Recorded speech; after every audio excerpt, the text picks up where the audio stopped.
मत से इस बार विधानसभा में पहुंची हैं चौथी बार हमारी बहन गीता भुक्कल जी। हमारे शहर से हमारे विधायक भारत भूषण जी बत्रा, हमारी कलागांव से हमारी बहन, बहुत संघर्षशील बहन है हमारी शकुंतला खटक जी, हमारी विधायक, हमारे भाई आज के कार्यक्रम में जिनका एक विशेष एक योगदान और एक मेहनत और एक तपस्या है, डॉक्टर अनिल मेहरा जी, हमारे पार्षद भाई कदम सिंह अहलावत जी, हमारे सरपंच साहब मनीष छाबड़ा, कृष्ण छाबड़ा जी, हमारे एक और बहुत ही संघर्षशील हमारे साथी हैं, भाई हैं। अभी पीछे गुरु रविदास जयंती के उपलक्ष्य में जिन्होंने बहुत मेहनत करके एक बहुत भव्य कार्यक्रम का उन्होंने आयोजन किया था, हमारे भाई मंजीत मोखरा जी, रविंदर जी, कमेटी के सदस्यगण रविंदर जी, श्री किशन मुंडे जी, सूबेदार राम सिंह जी, सोमवीर सहरावत जी, धर्मानंद भोला जी, शकुंतला सबरवाल जी, ऋषिराज जी, हरकेश रंगा जी, बलवान जी, कुलदीप राठी जी, आशीष जी, वजीर सिंह जी और सभी, राकेश गर्ग जी, हमारे कृष्ण छाबड़ा जी, राकेश गर्ग जी और हमारे सभी मेरे पिता के समान बुजुर्ग, नौजवान साथी, मेरी माताएं बहनें, आज आप बहुत देर से यहाँ पे बैठे हैं, तो ज़्यादा लंबी बात या भाषण मैं समझता हूँ कि कोई गुंजाइश नहीं है। मैं थोड़े ही शब्दों में अपनी बात आपके बीच में रखूँगा। सबसे पहले तो आप सबको मैं अपनी तरफ से बहुत बहुत बाबा साहब भीमराव अम्बेडकर जी की जयंती के एक शुभ अवसर पे बहुत बहुत शुभकामनाएं देता हूँ, बहुत बहुत बधाई देता हूँ। और बड़ी खुशी की बात है कि हर साल की तरह इस प्रांगण के अंदर आज भी यहाँ पे कार्यक्रम का आयोजन हुआ है। पिछले साल रह गया था क्योंकि कोरोना काल की वजह से, और आज भी हमारा देश, हमारा जो है विश्व और मानवता कोरोना के संकट से पूरी तरह से हम अभी निकल पाए हैं।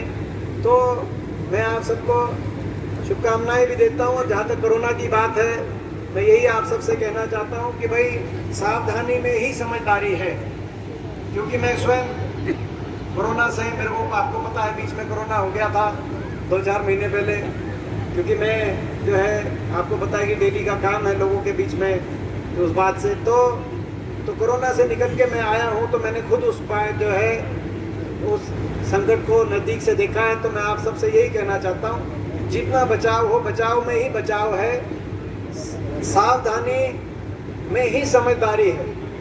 और अपने खास तौर पे अपने घर में बड़े बुजुर्गों और छोटे बच्चों को, ये जो दूसरी कोरोना की वेव आई है इसमें छोटे बच्चों को भी हो रहा है, तो छोटे बच्चों की तरफ और बड़े बुजुर्गों की तरफ देखते हुए हमें जागरूकता के साथ सावधानी रखनी है। तो ये आज ये उपलक्ष्य में मैं एक बात तो ये कहना चाहता हूँ।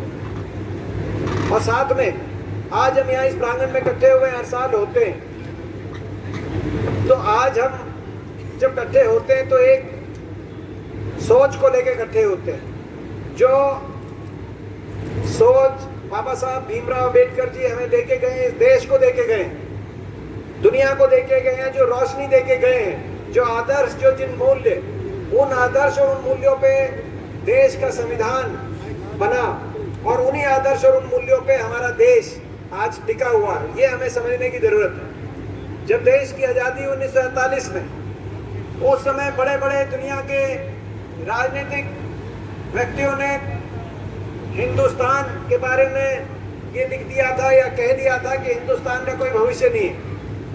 विंस्टन चर्चिल, ब्रिटेन के, यूनाइटेड किंगडम के बहुत उस समय के बहुत पावरफुल प्राइम मिनिस्टर रहे, उन्होंने कहा था कि कुछ हफ्तों के अंदर हिंदुस्तान बिखर जाएगा।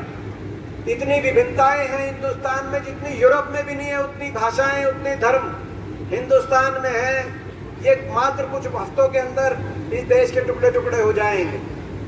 आकलन था अमेरिका से लेकर चीन तक, देशों का आकलन यही था, भविष्यवाणियां थी, हिंदुस्तान के बारे में अच्छी भविष्यवाणियां नहीं थी। उस समय देश आजाद हुआ और एक बड़ी चुनौती थी कि आजाद तो हो गए, मगर किस ग्रंथ से हम सारा देश एक सूत्र से बंधेगा, कौन सा वो ग्रंथ होगा।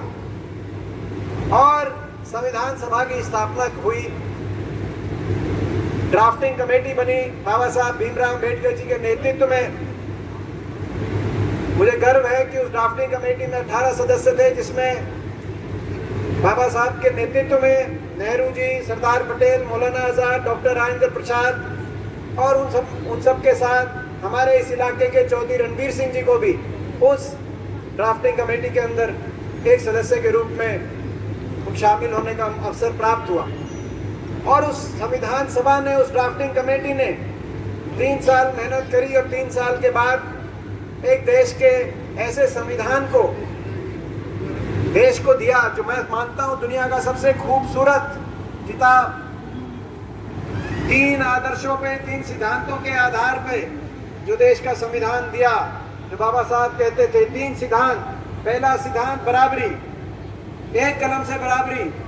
टाटा, बिरला, अदानी, अंबानी से लेकर देश के सबसे गरीब आदमी तक संवैधानिक हक सबके बराबर है।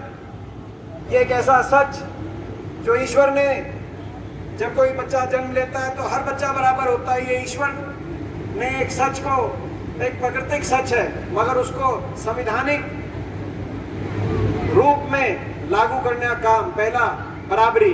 दूसरा स्वतंत्रता। स्वतंत्रता का मतलब केवल अंग्रेजों से स्वतंत्र भारत होना नहीं, स्वतंत्रता का मतलब सोच की स्वतंत्रता, अभिव्यक्ति की स्वतंत्रता, कामकाज पूरे देश में कहीं जाके किसी काम को करने की स्वतंत्रता, धर्म, पंथ, किसी भी धर्म या पंथ में विश्वास रखने की स्वतंत्रता, ऐसी स्वतंत्रता। मगर तीसरा मूल मंत्र भी दिया जो बहुत से संविधानों में नहीं है। देश दुनिया के और बाकी संविधानों की तुलना करें हम तो तीसरा मूल मंत्र दिया कि हाँ, बराबरी भी होनी चाहिए, स्वतंत्रता भी होनी चाहिए, मगर बराबरी और स्वतंत्रता के साथ साथ भाईचारा, इक्वालिटी, फ्रीडम एंड फ्रेटर्निटी, भाईचारा। तीसरा मूल मंत्र बाबा साहब ने दिया कि ये 3 मूल मंत्र, क्योंकि अगर बराबरी और स्वतंत्रता होगी मगर आपस में लड़ेंगे, भाईचारे के साथ नहीं चलेंगे तो देश आगे नहीं बढ़ पाएगा। तो तीसरा मूल मंत्र भी उतना अनिवार्य। भाईचारे 3 आदर्शों के साथ, इनके आधार पर संविधान की रचना हुई। और आज तक जिस देश के बारे में भविष्यवाणी ये थी कि देश कुछ हफ्ते नहीं पकड़ेगा, आज तक 70 साल के बाद भी उस देश ने जिन मुल्कों ने ऐसी भविष्यवाणियां करी थी, उन मुल्कों को पीछे छोड़ते हुए, उन मुल्कों के छक्के छुड़ाते हुए हिंदुस्तान 21वीं सदी में सबसे मजबूती से